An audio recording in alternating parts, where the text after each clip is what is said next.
சின்ன மருமகள்ல அடுத்து என்ன நடக்க போகுது அப்படின்னு பாத்தீங்கன்னா, இங்க பார்த்தா தமிழ் வந்துட்டு தனத்தையும் மலரையும் கூப்பிட்டு, இங்க பாருதனோ அக்கா, இங்க பாருங்கக்கா, என் வயிற்றுல குழந்தையோட அசைவு தெரியுதுக்கா அப்படின்னு சொல்லும்போது, என்ன தமிழ் சொல்ற அப்படின்னு சொல்லிட்டு ரெண்டு பேரும் வந்துட்டு தமிழோட வயிற்றுல கையை வச்சும் தலையை வச்சும் காதை வச்சும் பாக்குறாங்க. அந்த குழந்தை வந்து அசைகிறது உதைக்கிறது எல்லாமே தெரியுது. தனம் வந்து ரொம்ப சந்தோஷப்படுறாங்க. அக்கா சூப்பர்க்கா, பாப்பா உள்ள அசையுதுக்கா அப்படின்னு சொல்லும்போது, உன் புள்ள ரொம்ப சுட்டியாக தான் இருப்பான் போல அப்படின்னு சொல்லிட்டு தனமும் சொல்லிக்கிட்டு இருக்காங்க. தமிழ் வந்து ரொம்ப சந்தோஷமா பேசிக்கிட்டு இருக்காங்க. கரெக்டாக சேது உள்ள வராரு. இதை பார்த்துட்டு சேது மனசுக்குள்ள வந்து ஒரு மாதிரி கவலையா இருக்கு. நம்மளும் நம்ம குழந்தையோட அசைவை பார்க்கணும்னு எத்தனை நாள் நம்ம ஆசைப்பட்டிருக்கோம் அப்படின்னு சொல்லிட்டு அவர் பழசெல்லாம் நினைச்சு பார்க்குறாரு. அந்த குழந்தை பக்கத்துல போய் காதை வச்சு கேட்டது இப்படி எல்லாத்தையுமே நினைச்சு பார்க்குறாரு. அவருக்கு உள்ள மனசுக்குள்ள வந்துட்டு அம்புட்டு சந்தோஷமா இருக்கு. நம்மளும் அந்த குழந்தையோட அசைவை பார்க்கணும் அப்படின்னு சொல்லிட்டு சேதுவுக்கு ரொம்ப ஆசையா இருக்கு. அப்புறம் பார்த்தா இங்க வந்துட்டு தமிழ் வந்துட்டு படுத்திருக்காங்க. அன்னைக்கும் மழை பெய்யறதுனால சேது உள்ள வந்து படுத்திருக்காரு.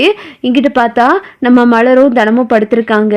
சேதுவுக்கு வந்து தோணிக்கிட்டே இருக்கு அந்த குழந்தையோட அசைவை பார்க்கணும் பார்க்கணும் அப்படின்னு சொல்லிட்டு. அப்புறம் பார்த்தா தமிழ் தூங்கினதுக்கு அப்புறம் சேது வந்து தன்னை கட்டுப்படுத்த முடியாம வந்துட்டு தமிழ் பக்கத்துல வந்துட்டு காதை வச்சு கேட்குறாரு. குழந்தையோட அசைவை தெரியுது.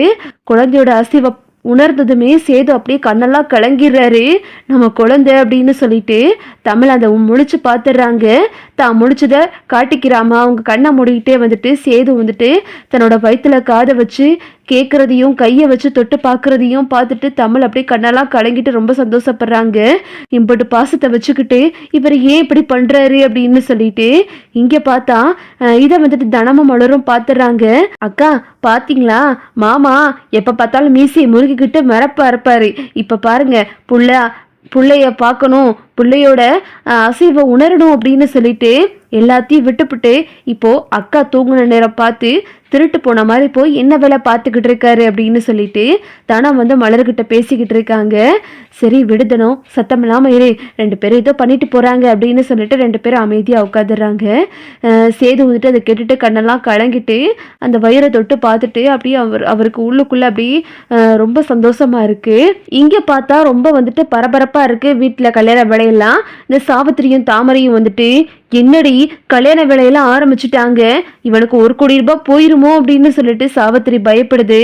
அம்மா அதெல்லாம் போகாதம்மா, ஏதாவது பண்ணி இந்த 1 கோடி ரூபாய் அவன் கைக்கு கிடைக்க கூடாதுமா, இந்த கல்யாணமும் நடக்கக்கூடாது அப்படின்னு சொல்லிட்டு இந்த தாமரையும் சொல்லிக்கிட்டு இருக்கு. இங்கிட்ட பார்த்தா இந்த ஈஸ்வரி சித்ரா வந்துட்டு என்ன தச்சி என்ன இந்த பக்கம் அப்படின்னு சொல்லிட்டு சாவித்திரியை நக்கல் அடிக்க ஆரம்பிக்குதுங்க. ஏன் மதினி சொல்ல மாட்டீங்க, நீங்க தான் இப்போ கோடீஸ்வரராக போறீங்க, அது போக போஸுக்கு 2வது கல்யாணம் வேற பண்ண போறீங்க அப்படின்னு சொல்லிட்டு சாவித்திரி வந்து சொல்லவும், ஆமா ஆமா நாங்க இருக்கிறதுக்கெல்லாம் உங்ககிட்ட பேசவே கூடாது அப்படின்னு சொல்லிட்டு ஈஸ்வரி சொல்லுது. அது இன்னும் கல்யாணம் நடக்கலைல, கல்யாணம் நடந்தா பாத்துக்குருவோம் அப்படின்னு சொல்லிட்டு சாவித்திரியும் போயிருது.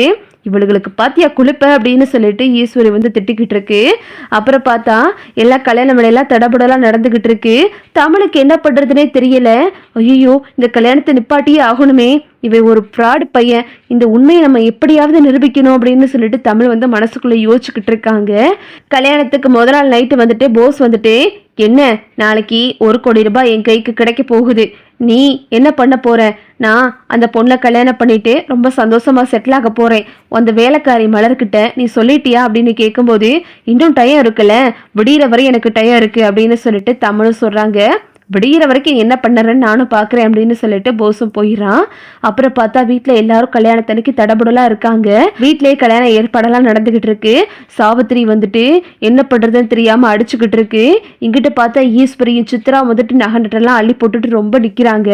இங்கிட்ட பார்த்தா பொண்ணு வீட்டில இருந்து எல்லாரும் வந்துடுறாங்க. வாங்க வாங்க அப்படின்னு சொல்லிட்டு எல்லாரையும் வரவேற்கிறாங்க. ஈஸ்வரி போயிட்டு வாமா மருமகளே அப்படின்னு சொல்லிட்டு அப்படியே வாய் நிறைய மருமகளை தாங்குன்னு தாங்குது. அப்புறம் பார்த்தா அந்த பொண்ணும் வீட்டுக்குள்ளே வந்துடுறாங்க. அந்த பொண்ணு வந்துட்டு மணவரையில் உட்காந்துருக்காங்க. போஸும் வந்துட்டு நீ ரொம்ப அழகா இருக்க அப்படின்னு சொல்லிட்டு அந்த காவியநந்தனி கிட்ட வளைஞ்சுக்கிட்டு இருக்கான். அப்புறம் பார்த்தா ஈஸ்வரி வந்து, மாமா என் பையனுக்கு 1 கோடி ரூபாய் தாரேன்னு சொன்னீங்களே அப்படின்னு சொல்லும்போது, எனக்கு தெரியும் ஈஸ்வரி நான் தாரேன் அப்படின்னு சொல்லிட்டு போஸை கூப்பிட்டு, போஸு இந்தாப்பா இந்த 1 கோடி ரூபாயை இந்த செக்கில் கையெழுத்து போட்டு தரேன், இதை நீ வச்சுக்க அப்படின்னு சொல்லும்போது கரெக்டாக காவியாவுக்கு ஒரு ஃபோன் வருது. அந்த ஃபோனில் அந்த நர்ஸ் வந்துட்டு பேசுகிறாங்க. மேடம், நீங்கள் கொடுத்தீங்கல்ல அந்த பிளட் டெஸ்ட்டில் இப்போது ஹெச்ஐவி ரிசல்ட்டு இப்போ தான் வந்திருக்கு, அதில் அவருக்கு ஹெச்ஐவி பாசிட்டிவ்னு வந்திருக்கு அப்படின்னு சொன்னதும் இதை கேட்டுட்டு அப்படியே அந்த பொண்ணு அதிர்ச்சி ஆகிடுறாங்க.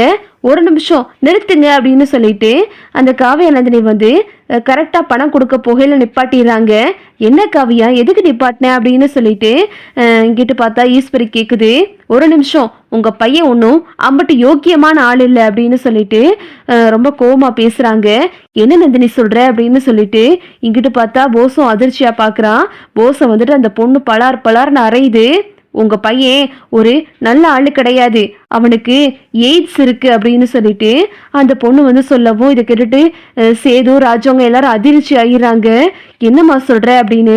ஆமா, நான் இவருக்கு கல்யாணத்துக்கு முன்னாடி சில டெஸ்ட் எல்லாம் எடுக்கிறதுக்காக பிளட் டெஸ்ட்டும் யூரின் டெஸ்ட்டும் எடுக்க சொன்னேன். அதில் ஹெச்ஐவி இருக்கான்னு சொல்லிட்டு இவரை பார்க்கறதுக்காக டெஸ்ட் எடுக்க சொன்னேன். ஹெச்ஐவி ரிசல்ட்டு இப்போ வரையும் வரல, இப்போ தான் வந்துச்சுன்னு சொல்லிட்டு அந்த பொண்ணு ஃபோன் பண்ணாங்க.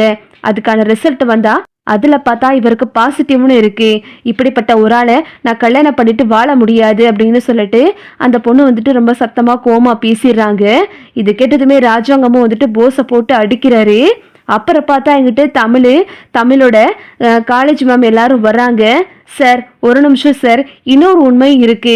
என்ன விஷயம் அப்படின்னா, தமிழ்ச்செல்வி தான் உங்க உசிரை காப்பாத்திருக்காங்க, இவர் கிடையாது அப்படின்னு சொன்னதும் என்னம்மா அடுத்தடுத்து எதோ சொல்றீங்க அப்படின்னு சொல்லும்போது அப்புறம் அந்த காலேஜ் மேம் சொல்றாங்க, ஆமா சார், நாங்க இப்போ வனத்துறையினர்கிட்ட இருந்து எங்களுக்கு ஒரு ஃபோன் வந்துச்சு.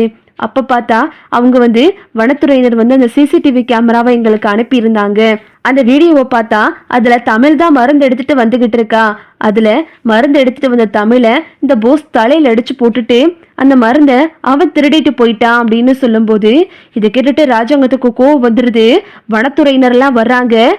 வணக்கங்க சார், இந்த மாதிரி இவர் வந்து இந்த பொண்ணை அடிச்சு ரொம்ப கொடுமைப்படுத்திருக்காரு, இதுக்காக நாங்கள் அரெஸ்ட் பண்ணணும் அப்படின்னு சொல்லும்போது இதை கேட்டுட்டு அப்படியே ராஜாங்க அதிர்ச்சி ஆகிறாரு. ஈஸ்வரி வந்து ஐயோ என்னென்னமோ சொல்லி என் பிள்ளைய மாட்டி விட பாக்குறியடி பாவி அப்படின்னு சொல்லிட்டு ஈஸ்வரி கத்துது. நிறுத்து ஈஸ்வரி, என்ன நினைச்சுக்கிட்டு இருக்க?